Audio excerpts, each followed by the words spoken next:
Chapter 5, Culturally Respectful Care.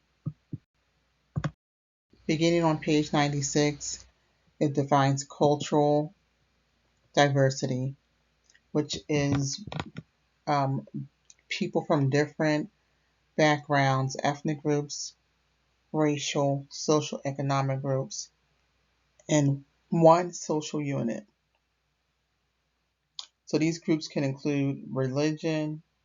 So you're going to have a church with different ethnic groups, different race, different social economic groups. However, they still worship in the same area, right? In that one particular synagogue or that one particular church or mosque. Then we have language.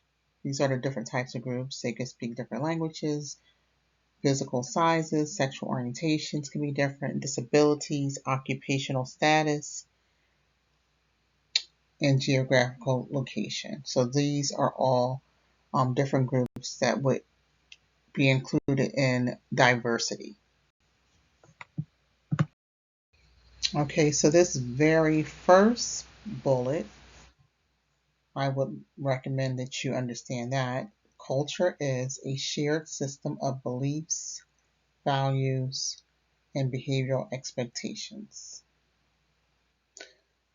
Culture is also a combination of a body of knowledge and a body of beliefs and a body of behaviors. So this is also on page 96. Cultural is an integral component of both health and illness.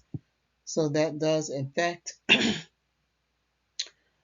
a person's well-being, culture.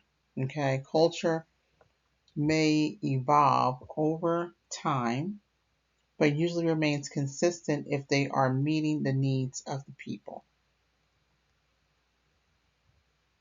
So some cultural practices may change. However, if they're meeting the needs of the people, then the cultural practices will remain. Provide social structure for daily living. Culture provides social structure. It also influences roles and interactions with others in the family unit as well as the community, and a parent in roles and institutions unique to a particular group. Okay, culture impacts all of these things listed in these bullets.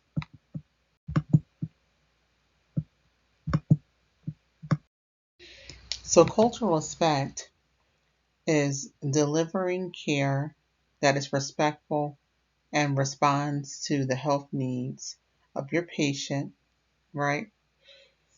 Regardless of beliefs, practices, culture, linguistic needs of the diverse population or patient population. So you have to leave your biases, or be aware of your biases so that you can care for the patient without being judgmental, right? So they may have certain cultural practices that you are not accustomed to. However, you have to respect their culture and be able to provide competent care. Okay, so I have a question. True or false? Cultural practice and beliefs may evolve over time, but they mainly remain consistent as long as they are satisfying the group's needs. I'll give you a second or two.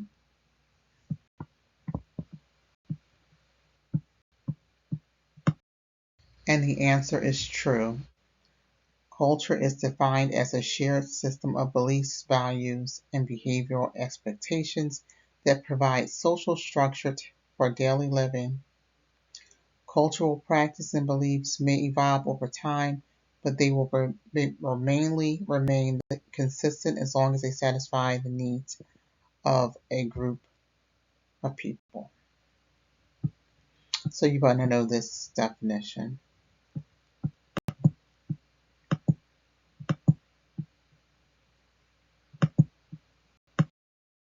Subculture begins on page 98. So a large group of people who are members of a large cultural group. and members have certain ethnic, occupational, physical traits not necessarily common to the larger culture. So this is the subculture. So I don't know if you guys are all old enough to remember, but what came to mind when I just read subculture was like um, the move people. So in West Philadelphia, I think it was in the 80s, where they had, well, what's his, the mayor, Wilson Good, they dropped a bomb on this particular section of the city. I think they destroyed a few blocks because this particular move people, I believe they were called, lived in that area and they had their own subculture. So, however, it appeared to be a threat, and I was young, so I don't know all the details. However, I do recall the bomb being dropped and blowing up this, city streets. So, social groups. So we have dominant group, usually the largest group. This group has the most authority or control, values, sanctions of society.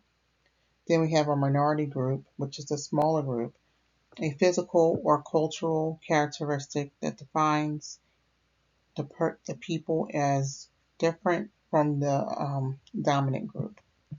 So this terminology, dominant group and minority group, I do not believe they're politically correct because it gives the impression of a superior and an inferior culture or society. Usually the dominant group is referred to as the majority. I believe the majority would be politically correct, as in the largest group or the majority of people.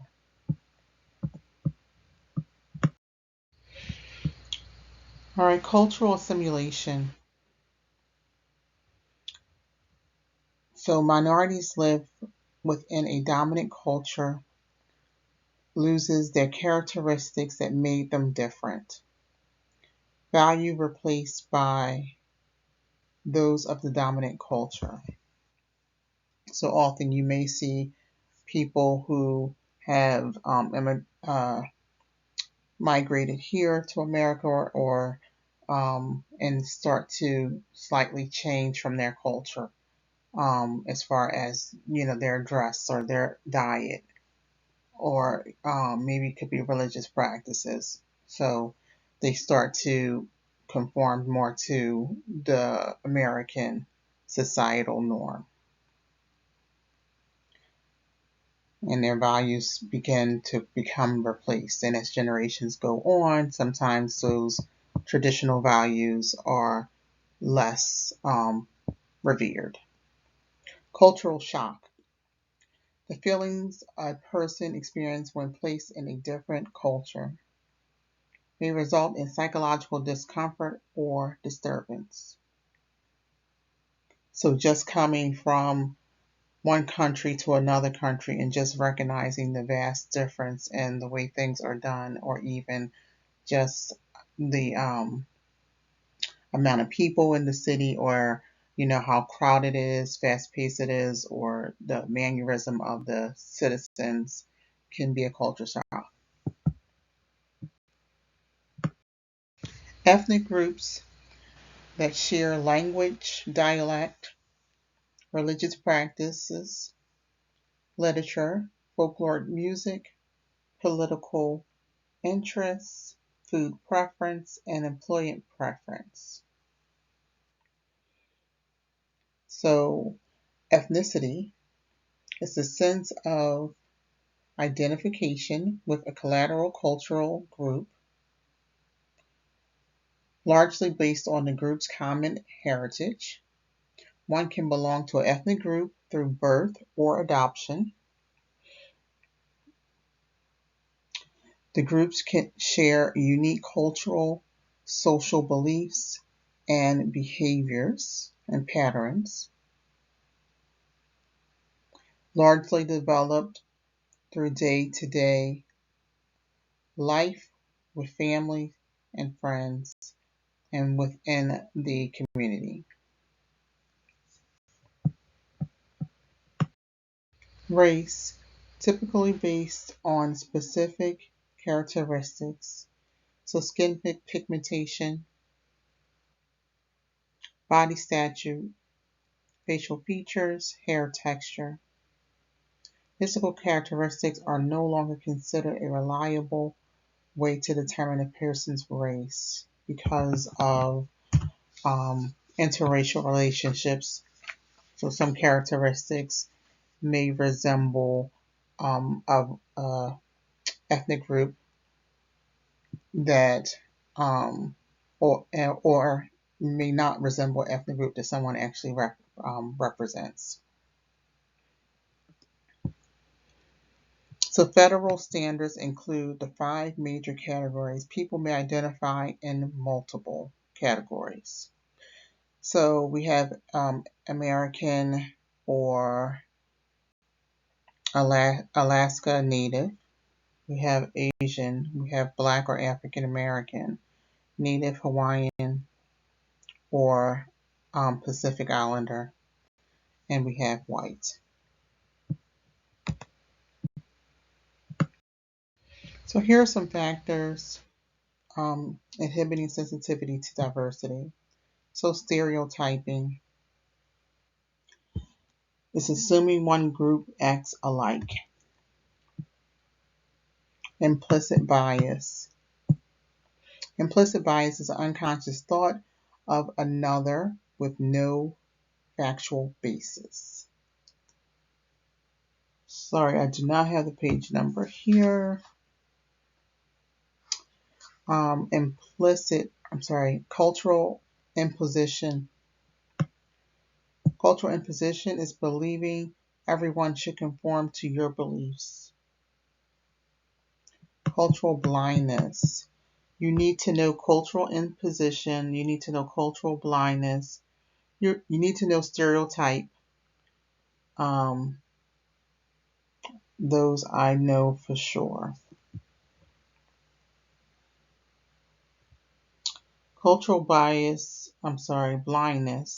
is ignoring the differences and the procedures as if they do not exist. I don't see color is an example. So some people of the majority race may say, "Oh, I don't see color. I treat everyone the same." However, thinking that that is expressing equality, however, that is expressing cultural blindness. What they're trying to express is cultural blindness, and we all are different. And if you're saying that you don't recognize differences or you don't see differences, then you're lying. And that's something that that person has to kind of confront and deal with, why they can't just acknowledge and respect the unique diversity of every group. Cultural conflict. People of different cultures feel threatened and respond by ridiculing the belief and tradition of others. Page 100, Table 5-1 includes the cultural influences on healthcare. So, physiological variations, reactions to pain, mental health, assigned sex roles, language and communication, orientation to space and time, food and nutrition, family support, social economic factors, health disparities. So these are all cultural influences on healthcare. Please review the table. Cultural influences on health and illness. So values and beliefs about health, illness, and healthcare are influenced by culture, ethical, and religious groups. Beliefs regarding traditional or folk healers. These are things that could possibly affect their health and illness, or beliefs about treatment options. So some people so this is page 104 and 105. So some people may not practice traditional medicine. They may not want blood transfusions because of their religious beliefs, or they may decide they want to see the medicine man or the folk healer or a traditional healer, not an actual physician. Also, some people may have some religious beliefs, such as the power to heal is a gift from God in some cultures, and respect is key to provide cultural, respectable, competent care for your patient, regardless of their beliefs. Some use different techniques, such as cupping. So I know some Asian communities do use cupping, or other cultures may use some herbal supplements opposed to traditional medicine. However, you have to respect that culture and still care for your patient the same. Sometimes those practices may have to be advised against, and sometimes those practices are just fine and they will not interfere. Depends on side effects of the herbs and the medications. There's many factors that come along with it, but you have to be ready to educate your patient in the event that it is something that could possibly be harmful to them.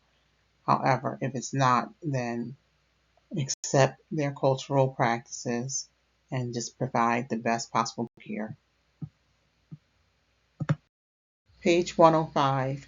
Becoming culturally competent is a lifelong challenge, and recognizing that you do not know what you do not know about a patient's culture is being culturally humble. So you have to be open to learn about the other people's culture, right? To properly care for them. So elements of cultural competency. Developing self-awareness. So you have to recognize that what you don't know, you have to be willing to learn what you don't know, and you have to be willing to acknowledge your beliefs and values, whether they are in contrast to what your patient beliefs and values are, and just set them aside to care for your patient in a non-judgmental way. So, demonstrating your knowledge and understanding of the patient's culture. No one's going to know the culture of every patient. However, be open to learn. And if you're working in an area that's heavily populated with a particular ethnic group, then be open to learn about that group culture so that you can care for that community better. Accepting and respecting cultural differences is necessary for cultural competency. Not assuming that the healthcare provider's beliefs and values are the same as the client's. So you don't want to just force your values on someone else and just assume the whole world lives the way you do, because that's not the case. Resisting judging, I've mentioned that many times. Um, Being open to and comfortable with cultural encounters, right? And so this cultural encounters could be a variety of different things, but you just have to be open to just serving people regardless. Ex- um, Accepting responsibility for one's own cultural competency. So what you don't know, and you just acknowledge that and be willing to learn. So if a coworker is telling you that this is a practice of this particular culture, or the patient's telling you this is a practice of this particular culture, you just acknowledge it and comply, as long as it was nothing that's harming the patient. Culturally respectful nursing care. So ethnocentrism is the attitude that one's own group, ethnicity, or nationality is superior to others, or the belief that one's ideas, belief, practices are the best or most preferred. So, cultural humility, however, is recognition of diversity and power imbalances among individuals or communities within the actions of being open, self aware, egoless, flexible, conveying respect and supportive interactions, focusing on both self and others to formulate a tailored response. Okay, that was a lot. All right, so um, ethnocentrism is believing that your culture is superior, right, or better than someone else's. When cultural humility is just the opposite and it recognizes diversity, power imbalance, so it recognizes that there may be majority that's making the decisions and affecting everyone, majority and minorities, right? So it's basically just saying that they're respecting all people. Which of the following occur when members of a minority group living with a dominant group begins to blend in and lose the characteristics that made them distinct?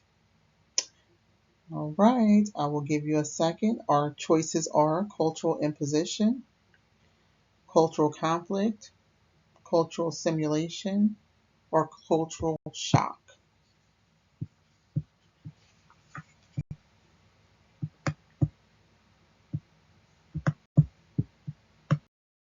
And the answer is C, cultural assimilation. Cultural assimilation occurs when one's values are replaced by the values of the dominant culture. All right. Cultural imposition is the belief that everyone should conform to majority belief system. Cultural conflict, when people become aware of cultural differences, feel threatened, and act negatively. Cultural shock refers to the feelings of a person's experience when placed in a different culture. Another question, true or false? Stereotyping occurs when people ignore differences in the culture in which they live and proceed as if they do not exist.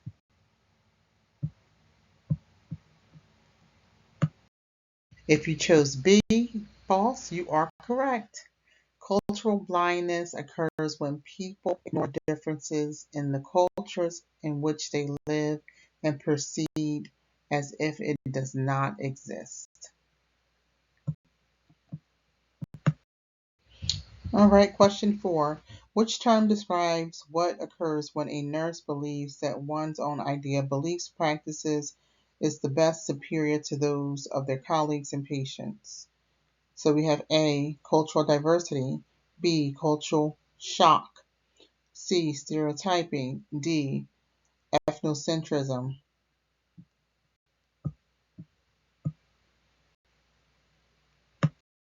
And you pick D, ethnocentrism, you are correct. So ethnocentrism is the belief that one's ideas, beliefs, and practices are superior or preferred to others. Cultural diversity refers to the existence of diverse groups in society with varying cultural characteristics. Cultural shock describes the feelings a person experiences when placed in a different culture. Stereotyping is the practice of assuming that all members of a cultural group act alike. I would know these terms. So, guidelines for nursing care. First, we have cultural assessment. Cultural assessment identifies how a patient desires to be treated as it regards to their beliefs and values. Okay, so there are formal cultural assessments and transcultural nursing on page 104, box 5-6 will talk about the cultural assessment. Transcultural nursing is providing culturally respectful care to all patients and their loved ones. Okay. So the primary informant should always be the patient. That is important for you to know, if possible. If the patient is not, if it's not, patient is not able to communicate, then it could be their next of kin or their significant other. But you always want to get the information, your patient interview information, or your assessment questions answered by the patient themselves, and not allow someone else to answer for them, if in fact possible. So, cultural self awareness. So, you must identify your own biases, right? So, you have to know, be aware of your values, your beliefs, and if they're in contrast with your patient, and then not allow those things to affect your care. Accommodate cultural practices in healthcare. Is incorporating cultural practice in healthcare when possible, such as dietary preferences. So if they're on a kosher diet or a vegan diet, you want to make sure you are respectful of that, right? And get get the order for the particular diet and make sure that the tray, when it arrives, has the proper diet. Respect cultural roles. So um, the father or the husband or the grandmother or another elder may be the important decision maker in the family. So you want to involve them in the plan of care, right? Because you do not want to cause any division in that therapeutic nurse client relationship that you're developing, because you are not respecting their cultural roles. Okay. And if it's a matriarch, then you want to acknowledge that and involve them in the care, in the plan of care. Of course, you have to have the permission of the patient. So, but if this is a cultural role, then usually the patient is leaning towards that person for advice, decisions, and um, before moving forward. So, seeking a cultural assistance. So, traditional or folk healers, clergy, or other individuals in the family. This conveys mutual understanding, respect, and cooperation. So, in the event that they have other people in their circle, inner circle, that they would trust in helping make decisions regarding their health, or even just as a support, you want to make sure that you are um, seeking those people to assist them during this vulnerable period, right?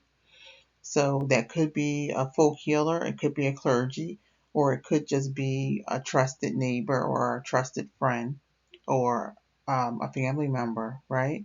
That you want to make sure that you are available to help meet that need, if in fact that requires you to just make a phone call.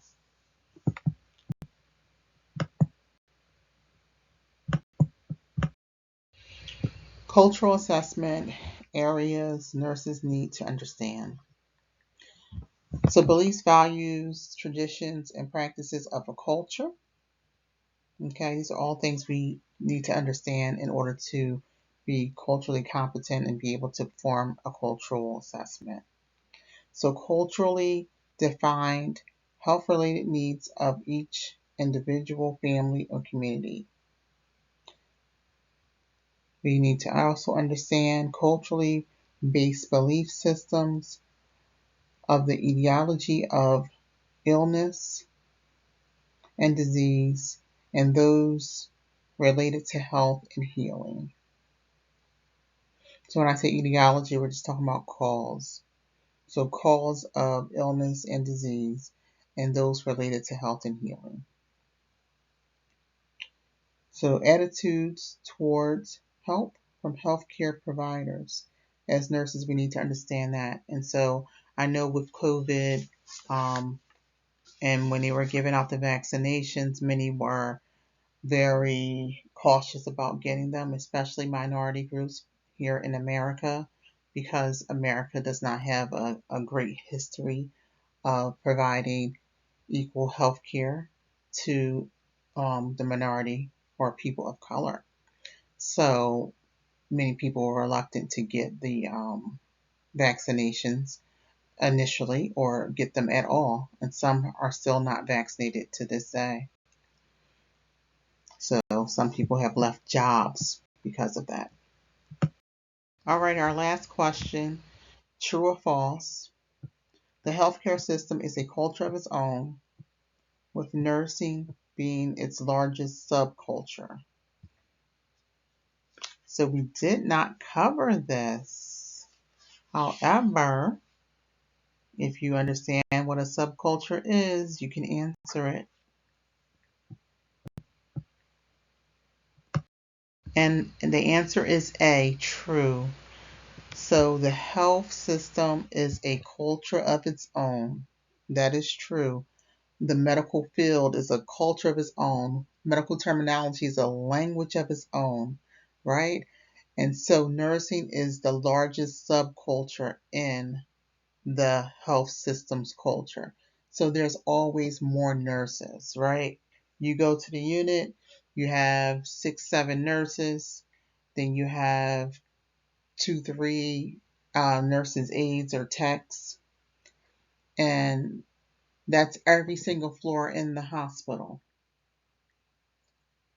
So we are definitely majority. If you go to a nursing home, you could have 150 bed nursing home, and you can have a staff of 100 nurses. So these are PRN nurses, these are full-time nurses, these are part-time nurses, these include supervisors, charge nurses, and CNAs. Meanwhile, you have 10 people working in dietary and maybe 8 working in housekeeping. So we are definitely the, largest subculture in the health system culture.